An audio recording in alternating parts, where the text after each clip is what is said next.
So Michael Chandler, Iron Michael Chandler, UFC veteran, has called out Paddy Pimblett, Paddy the Baddy, for a fight in June. I think Paddy, and I'm a Paddy the Baddy fan. I think Paddy is pretty much winning right now. You know, he's got some good options in terms of future fights. You know, I think that he has a claim to be the last guy that Dustin Poirier fights. But I also think if he's not able to get that fight, a fight with Michael Chandler in the summer is still a way to get himself further up in the rankings. Um, and a fight with Michael Chandler isn't a bad matchup for him. I think it's arguably a really good matchup for him because Michael Chandler likes to get wild, and you know it's these wild fighters that Paddy the Baddy could have uh, a good time submitting is what I'm trying to say. They're easier. It's easier for Paddy to submit them if they're just fucking all over the place mentally, especially. And we saw that when Paddy fought Bobby Green. And Bobby Green's a great striker. Don't get me wrong. But you know, Bobby Green threw himself right into the fucking fire to where Paddy was able to get a submission going on him. Same way I think Paddy would be able to execute against Michael Chandler. I think all Paddy has to do really is do what I said Armin should do if Armin got the fight against Michael Chandler, which is basically avoid the early Michael Chandler storm. Michael Chandler likes to come out as soon as the fight starts and gun for your fucking head, you know? So it's really just about surviving most of round one. Michael Chandler tends to slow down a bit then, and then, you know, Paddy could then focus on trying to catch Michael coming in. If Mike's, you know, overthrowing on crosses or jabs, as he moves in and out of the pocket. Paddy should be able to time it pretty well, shoot a takedown, you know, try to take the back, try to initiate clinch work, something to where Paddy can get to the back of Michael Chandler or even bring Michael Chandler to the fucking ground in general, you know?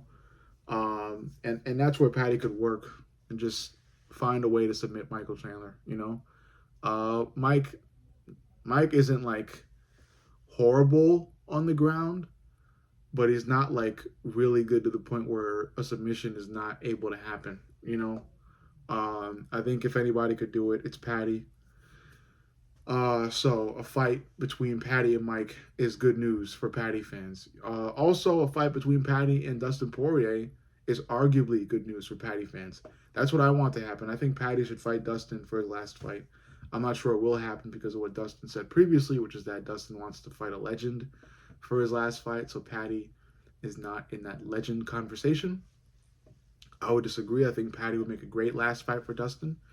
And it's a win-win. Dustin gets a formidable opponent to end his career, and Paddy gets a formidable opponent to prove further claim to him challenging for the belt real soon. So, yeah, win-win for Paddy fans. Um, but like I said, a fight between Paddy the Baddy and Michael Chandler probably ends in round three.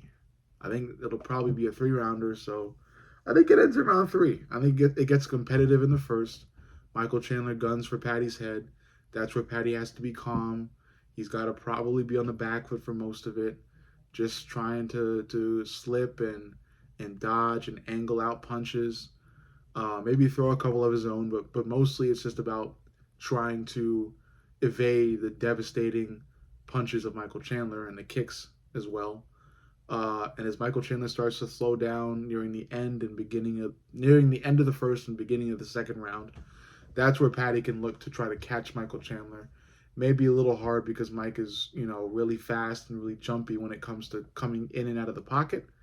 But I think by round three, Paddy should get the hang of being able to catch Michael Chandler. And I'm sure maybe near the end of round two and the beginning of round three, Michael Chandler either overthrows on a jab or a cross, or an overhand or a hook, and Paddy's able to take advantage of that and, you know, initiate a back take, you know, or even try to initiate the clench and go for trips, or straight up shoot for a single or double leg, blast double, something, you know.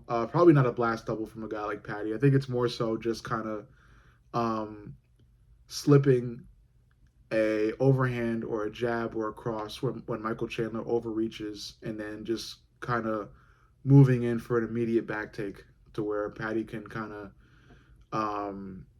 do a body lock, body triangle, something to kind of latch on to Michael Chandler and search for a rear naked choke or any other type of choke. And yeah, Paddy will probably submit Michael Chandler in round 3 of their fight. Um, if that fight actually goes down, I hope it does. I want Paddy to fight sooner than later, but June isn't bad. I'm a Paddy fan. I want to see Paddy succeed, and I do want to see Paddy with the belt one day. So I'm rooting for him, and I think either a fight with Dustin Poirier or a fight with Michael Chandler is a win for Paddy.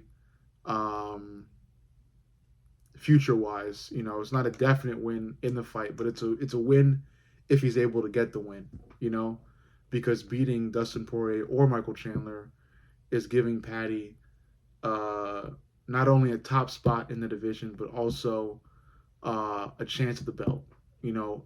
A what the word is escaping me here. A close chance at the belt. It's gonna make him. It's gonna make a title shot come sooner if Paddy's able to lock down one of those top spots in the division by beating Dustin Poirier or Michael Chandler. So yeah, Mike versus Paddy, good matchup, good fight for the summer. I like it. Mike versus Dustin is the fight that I would prefer. But again, I know Dustin is eyeing some other type of guy. The guy that he has in mind for his last fight doesn't match Paddy's description for some reason. But if the UFC could force it, I'd be really happy about that. Don't know if they will. I just want Paddy to get as high up in the rankings as he can, as soon as he can, because it would be cool to see Paddy the Baddy with a UFC strap around his waist. But overall, let me know what you think. Make sure you like, comment, and subscribe. But most importantly, subscribe. I love you guys, and I'll see you all in the next.